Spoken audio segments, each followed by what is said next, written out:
Jadi dari tadi dokter kan membahas paten fungsi, dan paten fungsi Ya. nih, dok. Mungkin bisa dijelaskan ke kami dok, bagaimana sih proses sebuah produk nih bisa sampai punya paten fungsi itu seperti apa? Oke. Begitu luar biasanya Ya. yang namanya paten fungsi ini, dok. Oke, jadi gini ya teman-teman. Paten fungsi itu adalah tahap akhir pengakuan fungsi suatu produk. Nah, jadi kalau teman-teman lihat di tempat lain, mungkin juga ada perusahaan-perusahaan yang mirip ya memasarkan dengan cara kami.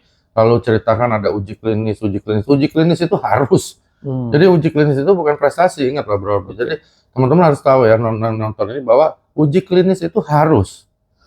Jadi kalau dia bilang, oh produk kami juga ada nih uji klinisnya, uji klinis itu harus. Uji klinis itu bukan prestasi.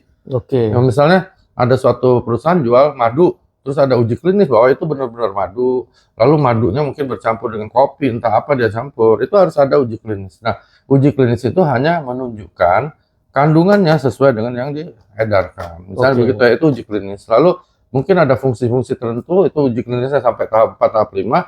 Nah, itu fungsinya nanti dibuktikan dengan penelitian dan sebagainya.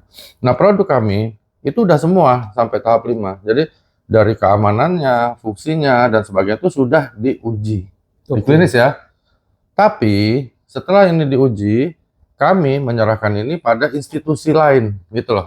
Jadi kalau di Indonesia misalnya gini, teman-teman dapat bahan bakar lalu mau mematenkan itu sebagai Pertamax misalnya. Nah, Anda mematok itu dengan menyerahkannya pada PT Sukovindo. Misalnya di sini Indonesia begitu. Sukovindo akan mematenkan bahwa produk Anda itu Pertamax dan Anda jual dengan label Pertamax. Itu namanya. Jadi yang mematenkan ini bukan AFC. Jadi ada institusi tertentu yang mematenkan ini di negara Jepang. Jepang loh bro. Gitu. Iya. Anda tahu ya, mungkin Anda yang dengar ini aja, mobilnya Jepang, ya nggak? TV-nya Jepang, benar? Lo Jepang nggak? Kan di sana Jadi Jepang itu kan mutunya luar biasa. Dan jangan lupa bro, di pabrik kita itu ada bagian akhir sebelum ini dipasarkan ke kita, itu namanya ada bagian zero defect. Zero defect artinya tidak ada cacat satupun di sini.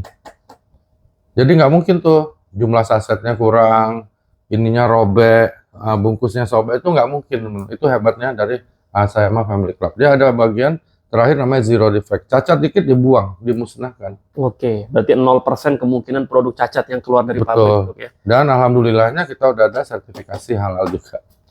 Sertifikasi halal. Teman-teman yang muslim ya. Jadi ini udah aman tentram, dan kita tahu sebagai muslim kan ikan kan halal. Iya. Bangkainya aja halal ya. Betul. Jadi semua udah halal. Dan kami udah jalan tahun ke-8 kan, ya. Kami udah 8 tahun jalan di Indonesia.